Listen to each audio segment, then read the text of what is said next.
Hello guys, welcome back to my YouTube channel Anurul GK Master. Anurul GK Master অন্য একটি ভিডিঅ'লৈ আপোনালোকক সকলোকে স্বাগতম জনাইছোঁ। আজি দেখাম আপোনালোকক যে ৰিভাৰ আৰু ইয়াৰ লেংথ, নদী আৰু ইয়াৰ দৈৰ্ঘ্যবিলাক দেখাম। তো এইটো ভিডিঅ'ৰ জৰিয়তে নদী আৰু দৈৰ্ঘ্যৰ তালিকাটো আপোনালোকক দেখাই দিম। তো এইটো ভিডিঅ' খুবেই কম্পিটিটিভ এক্সামৰ কাৰণে গুৰুত্বপূৰ্ণ ভিডিঅ'। আপোনালোকে ভিডিঅ'টো সম্পূৰ্ণভাৱে চাব, অকণো স্কিপ নকৰাকৈ ভিডিঅ'টো চাব। স্কিপ কৰিলে হয়তো বুজা নাপাব, স্কিপ নকৰিলে হয়তো সম্পূৰ্ণৰূপে বুজা পাব। আৰু কম্পিটিটিভ এক্সামত এইবিলাক প্ৰশ্ন আহিয়েই থাকে। তো আপোনালোকে ভিডিঅ'টো সম্পূৰ্ণৰূপে চাব। তো বলক ভিডিঅ'টো আৰম্ভ কৰোঁ। কি কৈছে? Ganga length in India. Ganga কি লেংথ ইন ইণ্ডিয়া, ইণ্ডিয়াত কিমান লেংথ ইয়াৰ? 2525 কিলোমিটাৰ, 2525 কিলোমিটাৰ ইয়াৰ দৈৰ্ঘ্য ভাৰতবৰ্ষত। আৰু টোটাল লেংথটো হৈছে কিমান? টোটাল লেংথটো এইটো 2525। গোদাবৰী লেংথ ইন ইণ্ডিয়া, ইণ্ডিয়াৰ লেংথ কিমান? যে 1464 কিলোমিটাৰ। যে ভাৰতবৰ্ষত গোদাবৰী নদীখনৰ দৈৰ্ঘ্য হৈছে 1466 কিলোমিটাৰ। আৰু টোটাল লেংথ মানে মুঠ দৈৰ্ঘ্য হৈছে ইয়াৰ 1465 কিলোমিটাৰ, ইয়াৰ টোটাল যিটো লেংথ।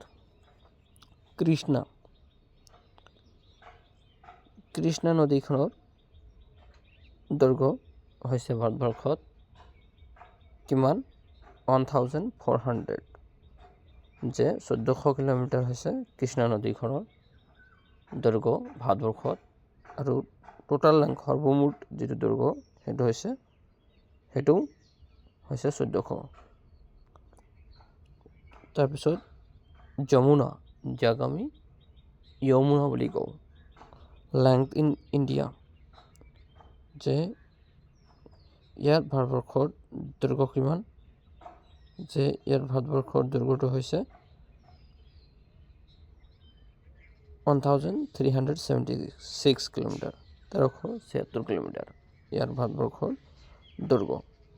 তো এইখিনি আছিল নদী আৰু নদীবিলাকৰ দৈৰ্ঘ্য আৰু ভাৰতবৰ্ষৰ নদীবিলাকৰ দৈৰ্ঘ্য আৰু সৰ্বমুঠ তেখেতৰ বিশ্বৰ যিটো দৈৰ্ঘ্য সেইটো আপোনালোকক এইটো ভিডিঅ'ৰ জৰিয়তে দেখালোঁ। এইবিলাক ভিডিঅ' কম্পিটিটিভ এক্সামৰ কাৰণে খুবেই গুৰুত্বপূৰ্ণ, কম্পিটিটিভ এক্সামত আহিয়েই থাকে। তো আপোনালোকে ভিডিঅ'টো কেনেকুৱা হৈছে আপোনালোকে এটা কমেণ্ট দি জনাব, আৰু ভিডিঅ'টো ভাল পালে এটা লাইক কৰি দিব, আৰু ভিডিঅ'টো বন্ধু বান্ধৱীসকলৰ মাজত আপোনালোকে বেছিকৈ শ্বেয়াৰ কৰিব। শ্বেয়াৰ কৰিলে আপোনালোকে জনাৰ উপৰিও বন্ধু বান্ধৱীসকলেও জনাৰ সুযোগ পাব, আৰু তেখেতেও কম্পিটিটিভ এক্সামৰ কাৰণে ভালকৈ নিজকে তৈয়াৰ কৰিব পাৰিব। তো আপোনালোকে ভিডিঅ'টো বেছিকৈ শ্বেয়াৰ কৰিব, আৰু আনুৰুল GK মাষ্টাৰ ইউটিউব চেনেলটো আপোনালোকে ছাবস্ক্ৰাইব কৰিবলৈ নাপাহৰিব। কাৰণ মই এনেকুৱা ধৰণৰ ভিডিঅ' বিনামূল্যে আপোনালোকক এইটো চেনেলতে উপলব্ধ কৰি দিম, আৰু মই আপলোড কৰিয়ে থাকিম এইটো চেনেলতে। তো সকলো ধৰণৰ কম্পিটিটিভ এক্সামৰ ভিডিঅ' মই এইটো চেনেলতে আপলোড কৰিম। আপোনালোকে চেনেলটো ছাবস্ক্ৰাইব কৰি ওচৰত থকা বেল আইকনটো প্ৰেছ কৰি থৈ দিব, যাতে মই দিয়া ভিডিঅ'টো দিয়াৰ লগে লগে আপোনালোকে নটিফিকেশ্যনটো আপোনালোকে পাই যায়। চেনেলটো ছাবস্ক্ৰাইব কৰি মোক আগুৱাই লৈ যাব। আজিৰ ভিডিঅ'টো এইখিনি আছিল। আপোনালোকক পৰৱৰ্তী ভিডিঅ'ত সকলোকে লগ পাম। ধন্যবাদ। জয় অসম, জয় হিন্দ।